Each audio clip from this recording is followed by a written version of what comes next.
அனைவருக்கும் வணக்கம். சமூகம் சார்ந்து ஒரு நல்ல சிந்தனையோடு, நல்ல செயலோடு, ஒரு சமூக அக்கறையோடு நான் அந்த வீடியோவை நான் பதிவு செய்ய விரும்புகிறேன்.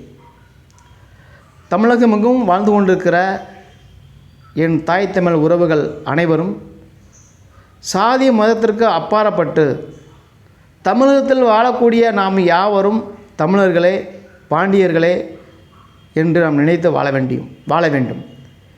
எனக்கு உயர்ந்தவன் யாரும் கிடையாது, எனக்கு தாழ்ந்தவன் யாரும் கிடையாது என்ற ஒரு சமநிலையோடு நாம் வாழ வேண்டும். நாம் வாழுகின்ற காலம் குறைவான காலம்தான். இங்கு நாம் எவ்வளோ கோடியில் பணம் வைச்சாலும், சொத்து சுகங்கள் இருந்தாலும், நான் அதை விட்டு நாம் 6 அடி மண்ணுக்குள்ளே நம்ம அடங்கி கிடக்க போகிறோம்.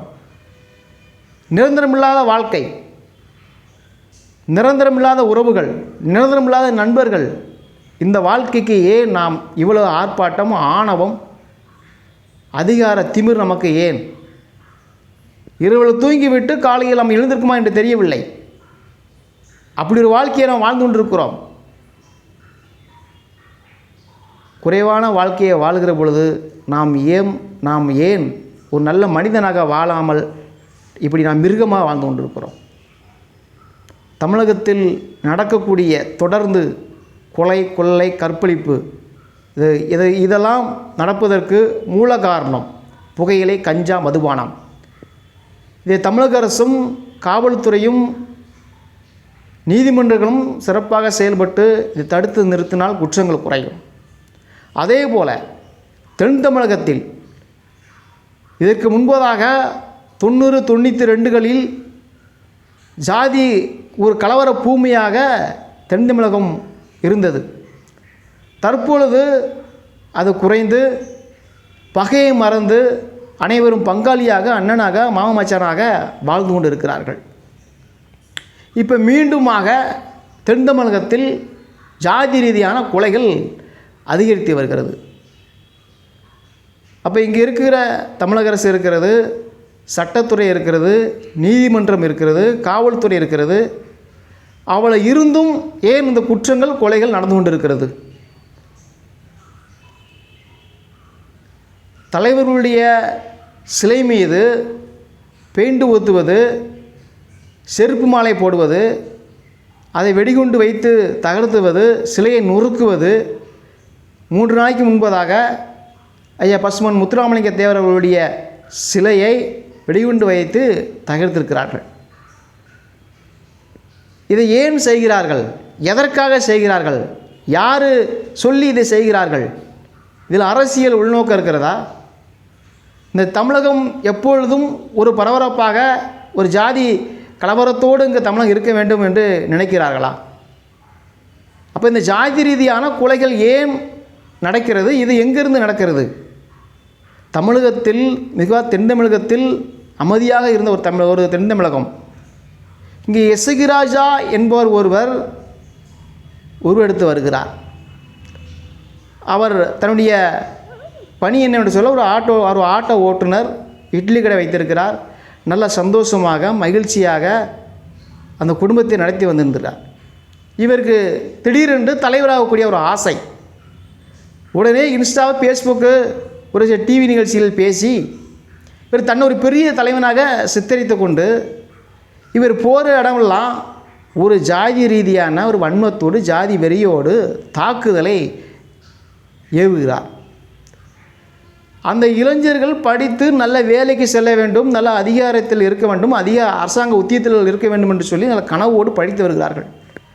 அந்த இளைஞர்கள் மத்தியில் ஜாதி ரீதியான தூண்டுதலை இவர் விதைத்திருக்கிறார். தொடர்ந்து அவர் யூடியூப் சேனல், ஃபேஸ்புக்கு, வாட்ஸ்அப்பு, இன்ஸ்டாவில் பார்க்க முடியும் சொன்னால் ஜாதி ரீதியான, ஜாதி வன்மத்தோடு, ஜாதி கலவரத்தை தூண்டும் வகையில் அவருடைய பேச்சுக்கள் இருக்கிறது. இந்த நாங்குநேரியில் கூட இப்பொழுது 9 பேர்த்தை வெட்டி கொலை செய்திருக்கிறார்கள். அதற்கு முன்பதாக கொலை நடந்திருக்கிறது. தொடர்ந்து மாறி மாறி கொலைகள் நடந்து கொண்டு தான் இருக்கிறது. இந்த கொலைக்கு இவ்வளவு வெறியை தூண்டுவது இந்த இசக்கிராஜா என்பவர். நான் முதலாவது இசக்கிராஜாவை நான் வன்மையாக கண்டிக்கிறேன். நீங்கள் ஒரு அமைப்பை வைத்திருக்கிறது சொன்னால் அந்த அமைப்பு அந்த மக்களுக்கான விடுதலையும் அங்கீகாரத்தினை பெற்றுத்தாங்கள். ஆனால் நீங்கள் என்ன பேசுகிறீங்க? எவ்வளவோ ஒரு அரசியலில் நடக்குது, கனிம வளங்கள் கொள்ளை நடக்கிறது, இயற்கை வளங்களை சூறாடி கொண்டிருக்கிறார்கள். இதை என்றைக்காவது கண்டித்து ஒரு வீடியோ போட்டிருக்கீங்களா? நீங்கள் எதற்காக அமைப்பு ஆரம்பித்தீர்கள்? இந்த மக்களுக்கான விடுதலையும் அங்கீகாரம் பெற்றுதர ஆரம்பித்தீர்களா, இல்லை சாதி கலவரத்தை தூண்டுவதற்கு ஆரம்பித்தீர்களா? நீங்கள் போகிற இடத்தெல்லாம் ஜாதி வன்மத்தோடு, சாதி வெறியோடு, ஒரு ஆணவ திமிரோடு நீங்கள் பேசுகிறீங்க. ஒரு ஜாதியை இழிவாக, கேவலமாக எவ்வளவு விஷயம் அவ்வளோ பேசி நீங்கள் வீடியோ போடுறீங்களே, இதனால் ஏற்படக்கூடிய கொலைகள் தான் இது.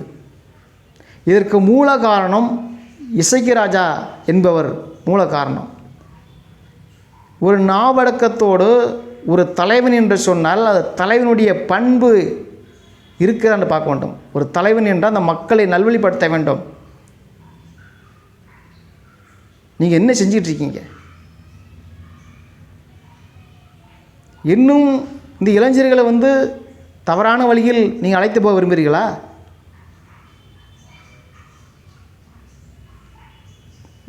ஒன்று மட்டும் தமிழக மக்கள் நீங்கள் புரிஞ்சு கொள்ள வேண்டும். இங்கு நமக்கு யாரும் கஷ்டப்படும் போது யாரும் வரமாட்டாங்க. பேசி பேசி நான் தலைவன், நான் தான் தலைவன், நான் தான், அவன் குடும்பமும் அவனு தான் நல்லா இருப்பான். நம்ம பிள்ளைகளும் நம்ம குடும்பமும் நாசமாக போயிடும்.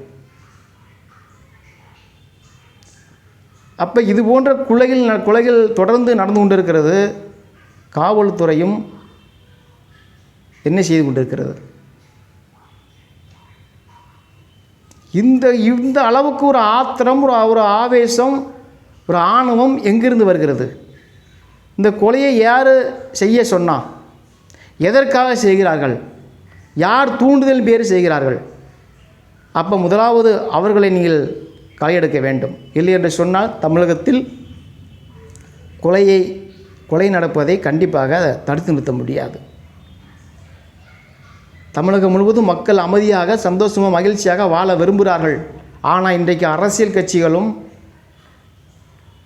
தான் அரசியலில் வருவதற்காக ஜாதி கலவரத்தையும் மத கலவரத்தையும் தூண்டிவிட்டு இந்த மக்களை ஏமாற்றி கொண்டிருக்கிறார்கள். இதனால் அப்பாவி ஏழை மக்கள் தான் ஒரு மோசமான நிலைக்கு தள்ளப்படுகிறார்கள். அதை மக்கள் புரிந்து